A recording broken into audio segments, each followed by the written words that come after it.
Hey guys, what's up? Welcome back. Thanks for stopping by.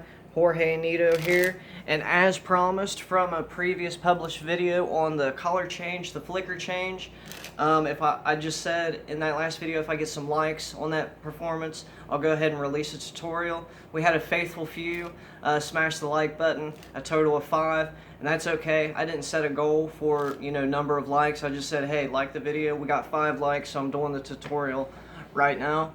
And so I'll link the original performance in the description, but I'm going to go ahead and just do it real quick anyway. That way we familiarize ourselves with the effect. Have the spectator choose a card, Queen of Diamonds, place said card in the middle of the deck. Go ahead and show it to him one more time. Push it in the middle. Now I'm flashing a little bit because I'm running through this kind of fast, but you get the gist. We show the top card, which just happens to be the 4 of spades. We give it a flick, and just like that,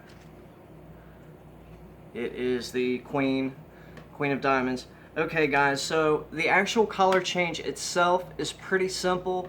I'm going to go ahead and teach the tutorial on all the sleights involved in the trick that I actually do, which is a little bit involved, to say the least. I think it's 5 sleights in total.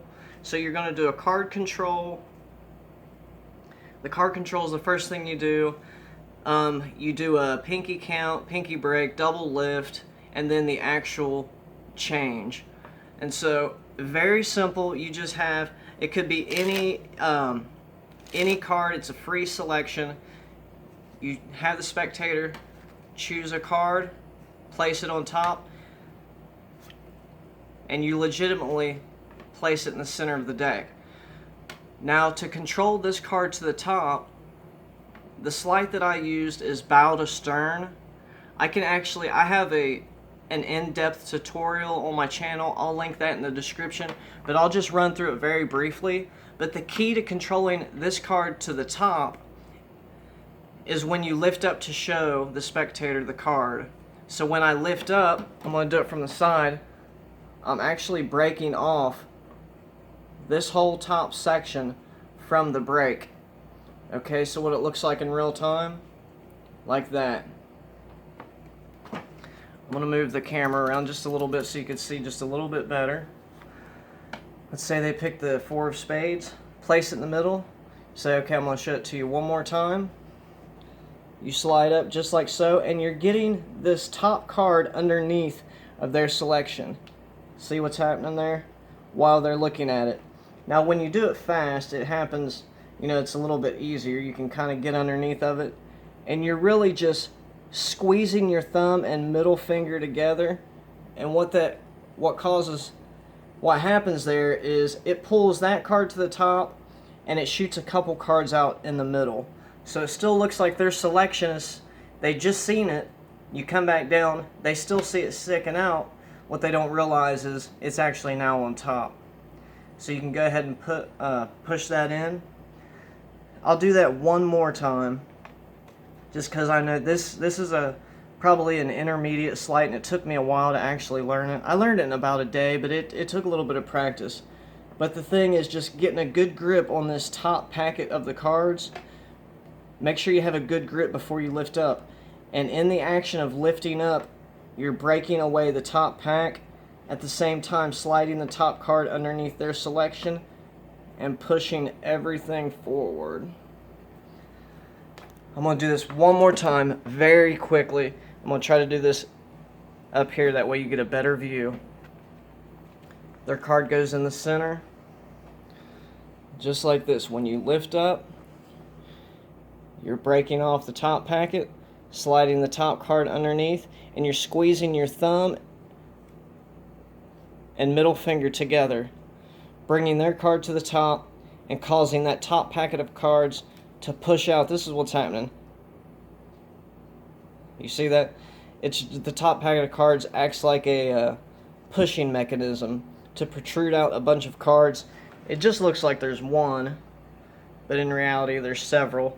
They won't know that though, and if you do it fast enough, it looks pretty convincing.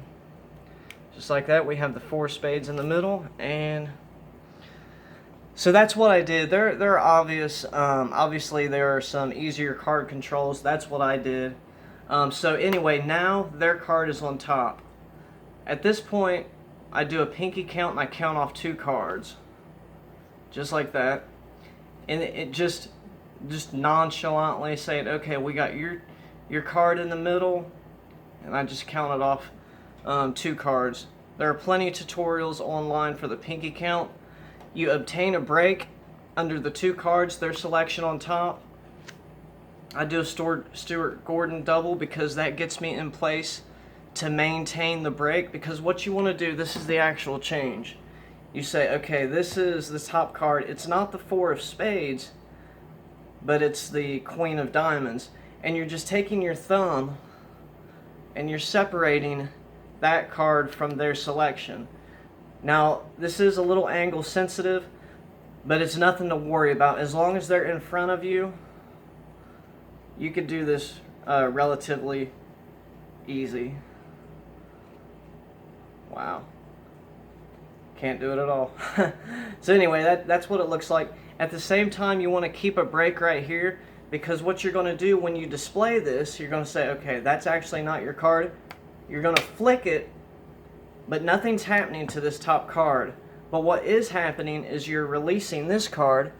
I'm going to go ahead and lower the video.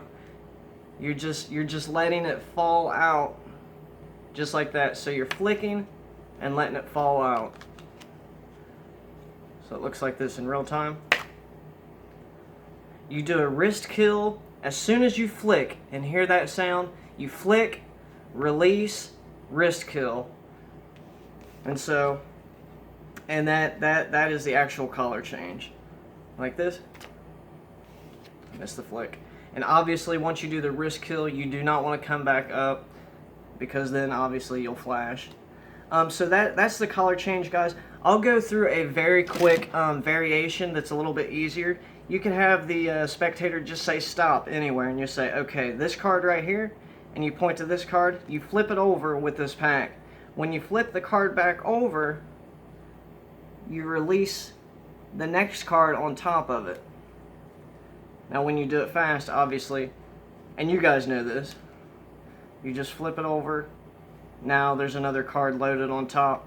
Then you can move it to the top and say, okay, you have the king. We're going to place that in the middle and just put it in there just like that. We're going to take the top card. You don't have to do the pinky count, just get some type of double. We have the ace of clubs. You separate it, flick, release, wrist kill, all in one action. And you could take this, and I like to kind of just place it back on the deck and flip it back over. Alright guys, that was a mouthful. I want to thank you guys for checking out these videos, these tutorials, and I actually have a giveaway going on. I'm giving away a pack of Fort Nocs, the Gold Nocs by Alex Pandrea. They go up in value $2 every week. I think they're up to $70 some now. If you go to eBay, you'll see a range of prices anywhere from $40 to $80 for these decks. I'm giving away a brand new pack of one of those for first place. We'll do a drawing. All you have to do is subscribe. Just be a subscriber. When I hit 100 subscribers, I will do 2 drawings. The winner of the first drawing will get the pack of Gold Fort Nocs. The second winner will get a pack of Gemini Skid Rows. Both very good decks, and just trying to get to 100 subscribers. So I just want to thank you guys for all your support. Shout out to Robert Ball Magician, Gaft Academy, Trinity, DC Magic Girl. These folks, these are some great channels, and I just want to encourage you guys, if you haven't already, to check them out. Give them a subscription. And so, as always, God bless. We'll see you next time.